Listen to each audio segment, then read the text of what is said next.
What is up guys, Patterson here, and today's FIFA 17 video. So I've got some FUT Champions The Rise video here for you today.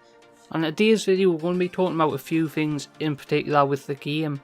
And with the way EA has handled the game so far, and just a few other interesting things. So on the screen you can see my team here. There's a few players that will probably be changing and the team will be changed around a little bit. I would recommend the back three in Casillas, Felipe and Marcano, especially for the price, around all three of them for 140k. Definitely worth it. Semedo is probably one of the best right backs in the game. The problem with this, I would say, and I kind of didn't get this, but Danilo Pereira doesn't fit this style of play compared to last FIFA and stuff like that. He would have been fine, but I don't think he's got the good stats. It's his pace that lets him down, and he's shooting in general I wouldn't say he's at this point in FIFA. Probably a few months ago he would have been the best card in the game, but at this point he kind of lets himself down a little bit, so that's why I've just said that. It was a player I really liked, so that's hard for me to say in general, but I did get him. And with Marcos Alonso's 85 card, I think he's past the kind of part where he can be passable as a left back, so I'm going to be looking into changing the left back and maybe go for either Chiellini and Alexandro or someone else. I'm looking for a different kind of partnership at the back and up front and stuff like that. So getting into the gameplay here, a lot of this weekend was kind of weird as the gameplay wasn't very flowing in my opinion. Especially when I was playing it, I made a point of playing the game at the busiest times of the day, just to see what it actually is like, and you can hit the big kind of milestones with the elites and stuff like that with playing at the hardest times of the day. Obviously there's no way of me showing you the gameplay and you're looking at the players' teams that you can tell that, but just with me telling you, if my word doesn't mean nothing to you, then it doesn't really matter. But I played every time at peak time when I played this weekend, apart from the last 3 games that aren't in this episode, just because I pretty much quit the game as I was just sick of playing at the kind of peak times. And I didn't really have much time left to finish the game, so I left 3 games until later Sunday night, and the gameplay was fine then. It was fantastic. It was unbelievable how different the game is on a Sunday night compared to any other day. The servers just mustn't have enough pressure during that time, and they must just be free to kind of do what you want. It seems like you're running on a kind of bandwidth and you're always playing to the servers. I think that's wrong in the game, as you never get the most out of one player. So I did try Eden Hazard at the start of this weekend. What I would say is good player. He's definitely not worth the coins, and I don't think any player is worth the kind of 2 million price tag that a lot of people put on him, and that's due to these Calcio A and other untradeable and tradable packs are put out for the SBCs. I think the SBCs, especially in FIFA this year, have been good, apart from, I would say, since we've came around after Christmas. Before Christmas, during Christmas, they were the best SBCs. The best thing since sliced bread, if you asked any YouTuber. They bring so much content and so much variety. They were kind of a game that needed it, to be honest. And then they kind of just dropped the SBCs on the head. Kept to the marquee matchups, that's boring. I don't like doing marquee matchups, and I haven't done them for a few months now, just because what you get out of them isn't worth what you put into them, in my opinion. They used to be fine probably 3 or 4 months ago when you needed that kind of extra boost in your team, boosting contracts, boosting fitness. But now it's kind of, they've dropped off a lot in my opinion with it. So the teams I kind of struggled against this weekend were definitely the Calcio A teams with Perisic and Dybala.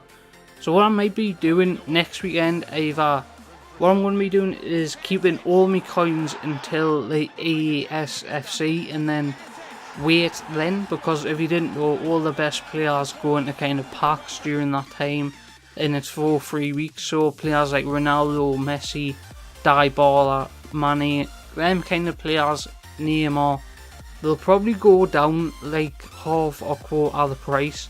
So people who think they're going to buy the big players now, In my opinion, I would buy players that you need to get by in FUT Champions. So you can get Elite 3, Elite 2, I think that's all you really need to get Elite 1 for the month. Which everyone wants to try and do this weekend, because I think you get, I don't know what it is, but you do get 20, I think there's Team of the Season cards in red form. Which I think it's either Ligue 1 or Liga Santander. I'm not really sure yet, so I'll look at that for the next video for you. But in my opinion, the kind of Team of the Season has been so lackluster this year. And it's just been so unenjoyable, which is kind of a big word for me, isn't it? So I would recommend you just to keep all your coins just until they go down in price, and you're saving yourself some money in the long run, to be honest. Because when you can buy Dieball for maybe 1.2, he's probably worth it at that price. But at 1.8, 1.9, he's probably definitely not worth that. It doesn't matter how good he is. I've tried Team of the Season, Team of the Year, everyone Ronaldo pretty much. And he's definitely not worth it in my opinion due to his balance. I don't know why EA have the thing of having this kind of perfect card and then wrecking some of his stats just so he's not as good as people would think he was, which is kind of annoying. And that's why I think a lot of people try and change to either a Neymar or a Messi or a Bale, something like that. So there's a few players I might be putting into the team just to kind of bolster it up a bit. I might buy Pogba back, just his normal card, and I'm thinking about either just trying to get a simpler team that's kind of overpowered and full of meta players, just because I think it would be easier for it instead of like struggling with players that people who are not in top 100 or not in the kind of top tier FIFA that are playing with. Like players like Dele Alli, not many people play with them that are top 100 players, and I get why. So on those players that can play good for you for a while, and then he kind of just drops off when the game is either losing in the game or you need to go back in the game. He's hardly ever at the forefront, as you can probably see most of the gameplay behind us. He's given the assist, but he does kind of drop off when you need that kind of midfielder in your team. So you can probably see by the money count in the corner and stuff like that.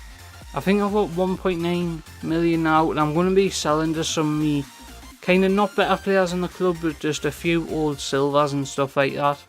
And something else just to keep you kind of thingy about this weekend, you need to use free silvers again and silver bench for this weekend league coming up. I don't like this kind of system they put in place, especially when they're doing it and then you've got to buy the players back that you sold last time, lose like 60-70k on these players and then buy them back a few weeks later. So my thing is, buy like the best players you can for under 10k, and then try and link 3 players up all together, and then you've got one solid side, and try and, like, in my opinion, get the cheapest players that are the fastest. So if you didn't know this, I would stick to either the Championship. I would stay away from the Premier League, to be honest. It's kind of a rip-off. But in the Championship, you've got someone that if he was in the Premier League, he would go for around 9k. So Frederick from Fulham has 91 pace and decent stats for a 65 overall player. But he does have 91 pace. I bought him. I bought Will Hughes, who has got a man of the match card at 74 overall. Probably one of the most well-rounded players in the Championship. And he's probably one of my favourite players ever to brace the Championship football. So Will Hughes is there as well, who's a good player. He's around 10 to 20k. I would recommend getting him over someone like Ledbetter or one of the other players at like 60-70k. And a lot of these Team of the Season cards and silver informs are a lot more expensive than people kind of get on. Because I've seen a Nathan Ake go for 100k, we've got a Marty that goes over 100k now. You've got a lot of these kind of silver players that aren't very good, but then you've got silver players that are overpowered, fit the meta, and it's kind of pay to win when they do this kind of silver stuff. I think it's a good thing in FIFA to do it, but I get why people get annoyed when they sold the players thinking they're only going to do the one time thing, and then it kind of changes around and it's like often they're doing it. So if you're getting silver players, I would recommend you to keep either 3 or 4 for the whole FIFA and just stick to them. I wouldn't really kind of spend your money on team of the season players that are far too expensive. I think there's a Pro League French player called Métis or something like that who's got decent stats. He's 30k, but a lot of the other players are really expensive and I just wouldn't recommend it. So we can see here we got Elite 3. And what I would say is we did actually get Elite 2. As I said, I did play. So what happened is I did play an extra 3 games late at night on a Sunday and I did get Elite 2. So I've been Patterson, thank you for watching, see you next time, goodbye.